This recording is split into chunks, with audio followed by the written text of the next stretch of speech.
welcome to Illinois Lawmakers' continuing coverage of the spring session of the Illinois General Assembly during the month of May. I'm Jack Kitchener, along with Rich Miller of CapitalFacts.com. Rich, the big news this week is here in the House, where the House is considering that progressive income tax plan that came over from the Senate. That had all 40 votes on it over there, but we're starting to hear, as you're reporting, that some of the individual members of the Illinois House Democrats are saying, wait a minute, we want to see property tax relief in this bill a lot more that's in that Senate version. Yeah, the problem with that is it costs money to do property tax relief, tax money. Right. And they haven't come up with any sort of idea yet on how to make that happen. I think what's really going on here is they didn't want to vote for the graduated income tax because they may have some wealthier people in their district. I mean, one's from Lake County, one's from the North Shore. So the real problem here, though, is that when people start to bolt off a big thing like this, it can create a contagion, right, and it can spread to other members. Right. Now, the Senate had 40 Senate Democrats, all 40 of them voted for the bill, the constitutional amendment. Right. In the House, they have 74, and it requires 71 votes to pass. That means they can only lose 3 without killing the bill, because there are no Republican votes for this, and there never will be. Exactly. So now they're down 2 with 1 to give, and that is just giving a lot of people some heartburn. And some others may be on the fence as well, because they want the call for property tax relief here in a big way has been something I've heard ever since I've been coming to Springfield in the early 90s. And they've never done it.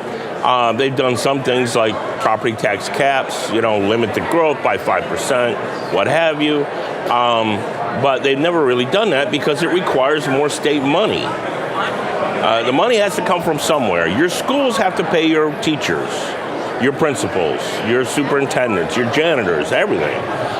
So it has to come from somewhere, and it's either going to come from the state or it's going to come from the local governments. So a little bit comes from the feds. So is the graduated income tax in real peril here in the House as we talk today? Looks that way. Yeah. But this would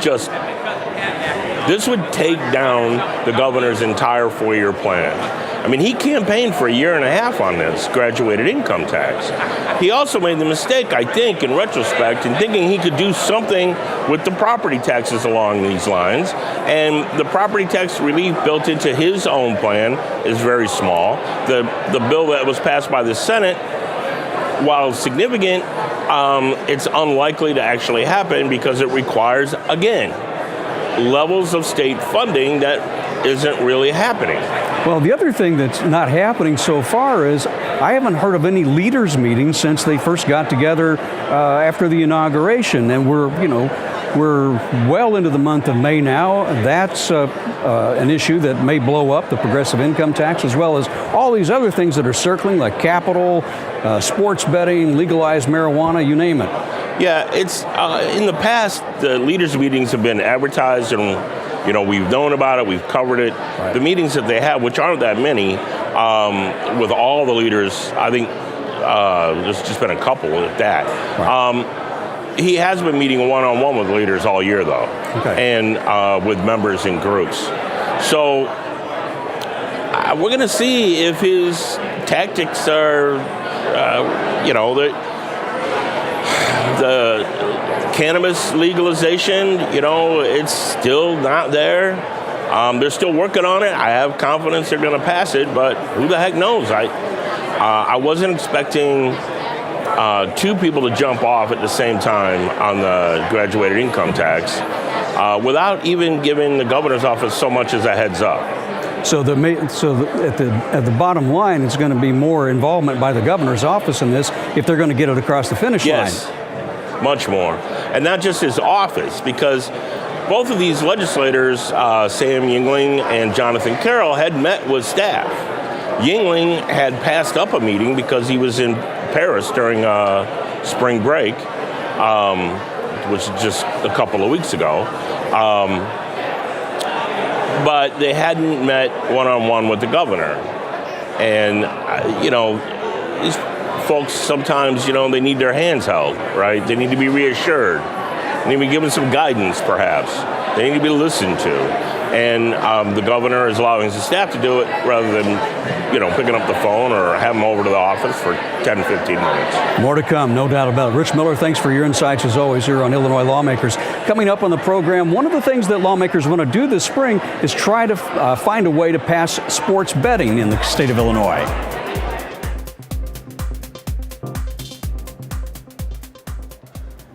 Illinois lawmakers are hoping to pass legislation to legalize sports betting in the state by the end of the spring session.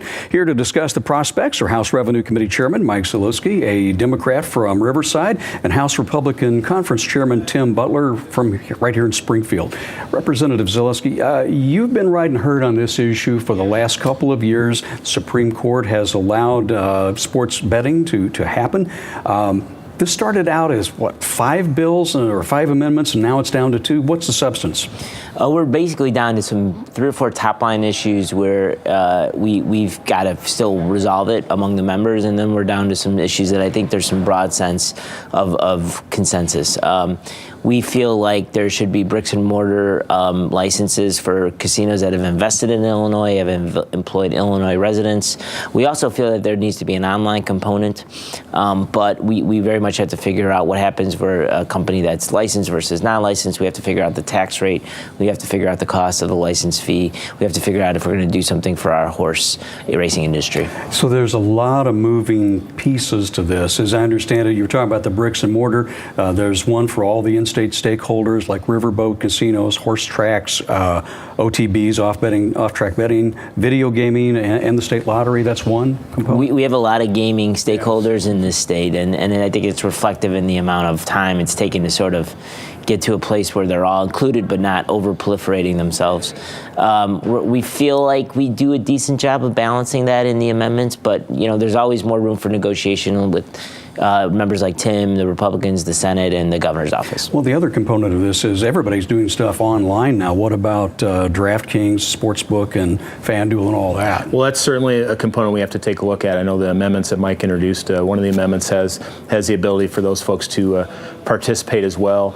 And I think that's the balancing act we have to get to. Obviously, folks like DraftKings and FanDuel have a large amount of data that they currently have that could give them possibly a competitive advantage over other folks. So we have to balance those needs as well. And I think, as Mike said, I mean, it's this balance of existing infrastructure that we have for gaming in the state of Illinois, how we allow that to grow, and also have access to people across the state. And obviously online's a huge component of that, but also the bricks and mortar for communities that don't have casinos but maybe have OTBs. How are we looking at that to be able to have books in places like that? What are we looking at in terms of actual revenues? I've seen everything from the low hundreds of millions all the way up to $1 billion, depending on how you structure this thing.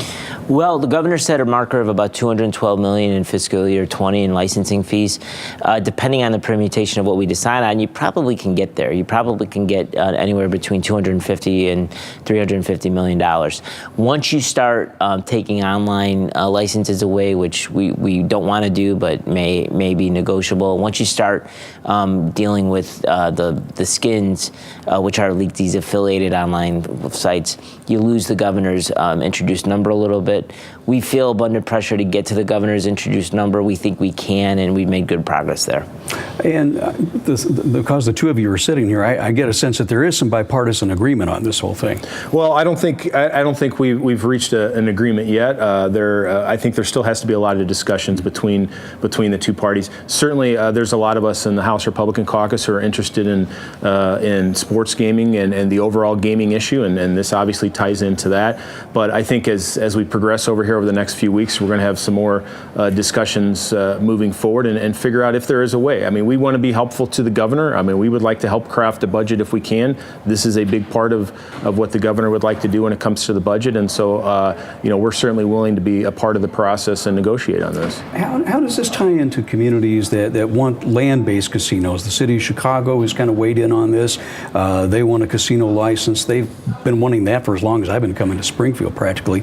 And you've got five other. Don't date yourself, Jack. Five other communities want them, from my area in Southern Illinois all the way up along the borders and everything. So, in the case of Chicago, they're saying, well, we could go for sports betting, but we got to have that casino in there too. Yeah, it's a component part of what we're talking about. I don't think you can go out there and simply say we're going to impose our will on members and say, it's my way or the highway. To the extent they say, Tim says, I need a Springfield considered in the conversation. To the extent that someone's, Rita Mayfield says I need Waukegan considered in the conversation, we would be not doing our due diligence to consider that.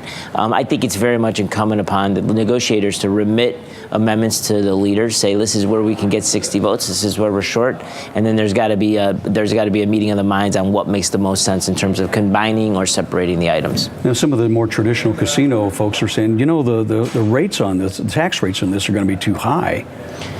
Yeah, I liken that to. Yeah, I'm a sports fan, and I liken that to the fan who complains that the owner shouldn't be playing the player too much. I think that's a nice thing to be concerned about, but we also got to consider the needs of the state here. And when you never get a second chance to make a first impression, so we got to get this right the first time. Well, there are other states around us that are starting to get in the game, right? Yeah, I think 9 states have passed something so far for sports wagering. I think Indiana has passed something. I know Tennessee has, and so. Obviously, Illinois being a large state that we are, certainly with Chicago based on the revenue potential that we have here in Illinois is great, and the participation level is great. And I agree with Mike. We're going to have one shot at this to get it right, and we need to set the tax rates where we're not stifling the industry, but also where we garner the revenue for it. We have the ability to set this as legislators, and it should have a benefit to the state when it comes to revenue, and it should be a substantial one. What about college sports? There's some concern out there that among athletics directors that I don't know if I want this happening in the state of Illinois. Is there some kind of way of limiting what you could bet on if let's say the Illini and somebody else are playing out of state, or Salukis are over here, whatever? That was actually a good topic of conversation yesterday at the hearing. I feel a sensitivity. I won't speak for Tim on that. I think collegiate athletes is a different realm. That being said, we probably have to strike a balance between what makes sense and what's just superfluous. So Josh Whitman gave us some ideas yesterday. We're going to digest them and go from there. What about the professional sports leagues? What are they wanting out of this? Their piece of the pie. Yeah. They want a use of official league data. Basically, when a bet is made, we would use their data for the in-game part of it. They would like a small fee for the game, and they want other items. So we're trying to work with them as well. One of the things that I've been around here for a little while, and when you start to talk about increasing gaming positions here and there, and the horse people want in, and the land-based casinos want there, and now you've got major leagues. It kind of becomes a Christmas tree. You keep adding things onto it, and sometimes it goes over like that. Is that a real worry in this situation? There's a lot of competing interests, as you just laid out, Jack. Illinois has a wide range of gaming. We're trying to add gaming with sports wagering as well. The horse industry, I think, makes a lot of good points about how the horse industry has really gone downhill in the state of Illinois, and how do we address the needs of those folks as well. You've seen obviously the rise of video gaming over the last several years since we've legalized that, and that has taken a chunk out of the casino industry as well. And so it's certainly there's a lot of wants. There's a lot of regional issues that pop up when people want things in their communities, and so it's up to us to kind of balance those needs. I think two driving forces that we have here today are obviously the governor's insistence on trying to find some revenue for the budget, but obviously the Supreme Court decision on sports betting. This gives us a really good opportunity to open the door and look at wagering overall and how we can evaluate it and move forward in a good manner. At this point, we're about 3 weeks. We've got about 3 weeks left till the end of the scheduled end of the session. Can you tie all these loose ends together and put a bow around this thing? I think that it's incumbent upon us to try to get to a place where, again, we can remit some language to the leaders in the governor's office and say, here's where we're in accord, and here's where we're at impasse. And that it goes for gaming, and it also goes for the taxation issues we're facing in other areas, and it also goes for the capital bill, and it also goes for any number of issues under this building's dome. The rubber is meeting the road, and we really got to get going. Are Republicans at the table on this? There's been some complaints about after the beginning of the year, there was all this kumbaya moment. Are you at the table? Well, we've seen some issues so far this spring where we haven't been at the table, like the minimum wage issue. We haven't had, there hasn't been a leaders meeting in quite a while, and I would encourage the governor to get the leaders together as we move on into May here. Obviously, issues like capital, we've had some really good discussions on capital, especially in the House, and I feel like we're engaged on that. I think over the next few weeks, you're going to see some serious engagement on this issue when it comes to gaming. So I think there's some things where we feel good at, but I would certainly encourage the governor and the leaders to get together and really start hammering some of this stuff out. Gentlemen, thanks very much. A lot of insight into this topic. Still more to come on Illinois Lawmakers. We're going to be digging more deeply into how state lawmakers are considering putting together the first capital plan for the state in about 10 years.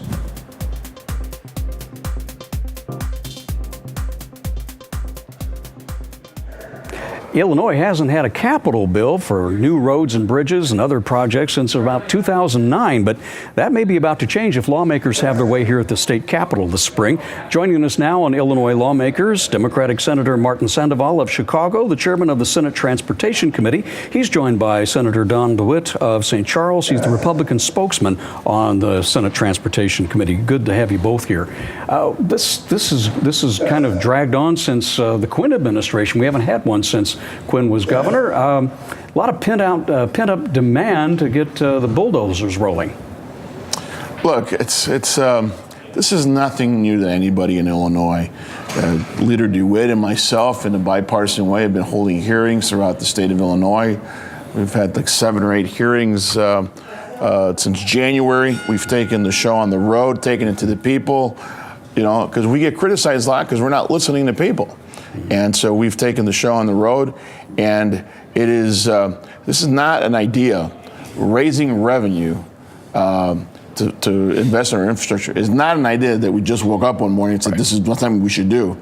I'd love to avoid it, but you tell the universities, you tell our hospitals, and you tell our park districts, and you tell our local communities, and you tell our mayors, it is resoundingly, everyone is clamoring for help from Springfield. This is just a response. And when you see a bridge fall apart on Lakeshore Drive in rush hour, that spells it out in ways that words can't do justice to. Absolutely, and that's just kind of the tip of the iceberg. That was one that everybody could see, get a look at. The poster child for the condition of our roads and bridges in the state has become the Interstate 80 bridge outside of Joliet over the Des Plaines River. It is a project, there are between $5 and $6 million being invested in that bridge this summer just to make improvements to support the existing structure. The price to rebuild that bridge is more than $1 billion. It's a double 2-lane steel bridge. The need is huge. We cannot wait any longer to address these issues that have been put off year after year. Chairman Sandoval, he's been outstanding in the bipartisan effort that we have all been able to go across the state and hear this list of issues. Do we have, Senator Sandoval, a ballpark estimate of what's needed for the so-called horizontal projects, the roads, the bridges, the transportation infrastructure? Once again, we've been waiting for Washington for over 2 decades to do their job, to raise the motor fuel tax. They have not done their job in 25 years. This is a federal issue for Congress and the President of the United States to raise the motor fuel tax, to invest in our infrastructure. They have failed us. And we have not done it at the state level in over 19 years, I believe. Something like, and how many dozens of other states have done that since we did it? Well, as of 2012, 29 states, more than half of the country's states, have moved forward in raising the motor fuel tax because Washington doesn't get it. So you put a plan on the table. You unveiled it this week here at the state capitol. It's a $2.4 billion a year infrastructure program. It starts with a motor fuel tax increase of 25 cents going up to 44 cents. Tax on special fuels, 30 cents a gallon to 52. And then registration and license fees would also go up. Listen, it's the appropriate revenue source that is reliable, sustainable, consistent, and it's tied to the inflation, so that we don't have to come back every 10 years to ask to raise other revenue for investment in our infrastructure. Look, Leader DeWitte and I agree and are making the play that we've got to treat our infrastructure like a utility. You know? We failed to do that in Illinois. We're the crossroads of the country, where we're railroads, airplanes, trucks, and cars across this country. Yet, we failed to look at our infrastructure as like a utility. We've invested in our electric grid, we've invested in our gas pipelines, we've invested in our water infrastructure, but not in our transit system.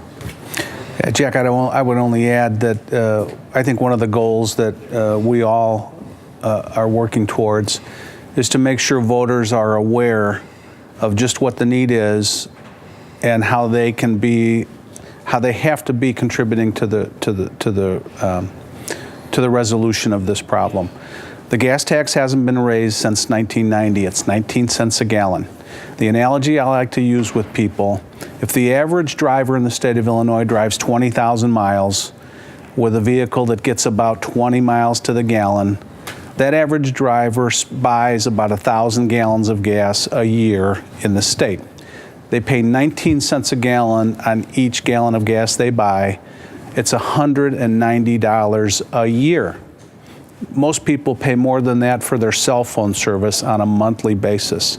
And I would hazard to guess that they probably pay more than that on a monthly basis for water and sewer and natural gas and all of the other day-to-day necessities that people need to live their life. To the chairman's point, transportation is a part of everyone's life on a daily basis. We think we're getting our money's worth at $190. I think people are still going to understand that even if it were to double to 38, 40, 42 cents, whatever that number ends up being, which is a negotiated number, they are still getting a great value for their investment to help fund transportation in this state. You made a comment that a negotiated rate. Is there still some wiggle room in this before all is said and done? We haven't even talked about the so-called vertical projects, the bricks and mortar things at state universities, hospitals, and things like that. Right. That will be a very big lift. I'm happy to be supporting this initiative from the standpoint that we collectively have come up with a concept for a revenue stream. I believe there still is some negotiating room to be done between the motor fuel tax rate.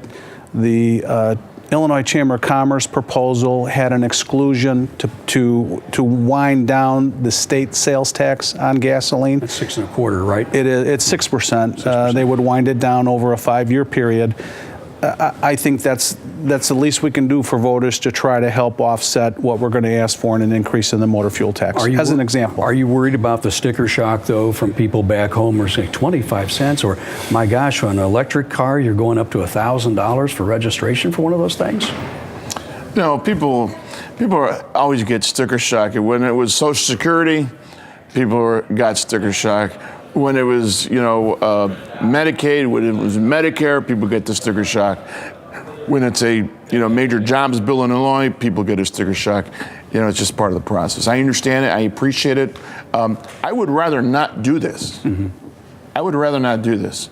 But, people like to criticize us for not listening. We're talking to business, commerce, mayors, educators, they are all knocking on our door saying, you need to do your job, DeWitte and Sandoval. And there's buy-in from, you mentioned the State Chamber of Commerce. They had a different way that they went about it, but there is a gas tax increase there. They were wanting to ratchet down the price at the pump, that tax at the pump. So So there's still some wiggle. So there's still some room there to discuss some things. How deep is the Republican support for this tax increase? Well, I believe there will be Republican support from our side of the aisle. I'm not sure we will have unanimous support in our caucus, but I can tell you this: everyone in our caucus understands the need to find long-standing, sustainable funding for our transportation infrastructure. We are equally concerned about the vertical aspect of this bill. Virtually every one of our districts downstate has higher education within their particular districts. So that is a concept that is not lost on my side of the aisle. It's an issue that we're going to continue to talk about and hopefully work it into the bill. What are some of the sources you might be looking for, the revenue streams for the vertical part, Senator Sandoval? Well, in the past, everything has been used from wine and spirits to cigarettes to shampoo, candy, you name it. I think that everything is on the table. There's some talk about maybe video poker, taking a slice of the video poker revenue, or expanding it to some extent. That conversation is a conversation that we're having in a bipartisan manner. We're also meeting with Governor Pritzker's administration to talk about how we best get to that investment. And Jack, on our side, we continue to look at all of the new revenue sources that have been proposed in the governor's new budget. He's talking about significant new revenue, assuming a legal cannabis bill can be voted on and approved in this legislature. He's talking about sports book. He's talking about other taxes that we believe should all be a part of the revenue stream to help pay for that vertical component of this bill. Lots of things still in play. We may have you back a little bit later in the session to see where things stand as we get closer to May 31st. Very good. Senators, thanks very much for your time. We appreciate it. Thank you. Thanks for being on the program. That's it for this week's edition of Illinois Lawmakers. We will be back here next week from the Illinois State Capitol.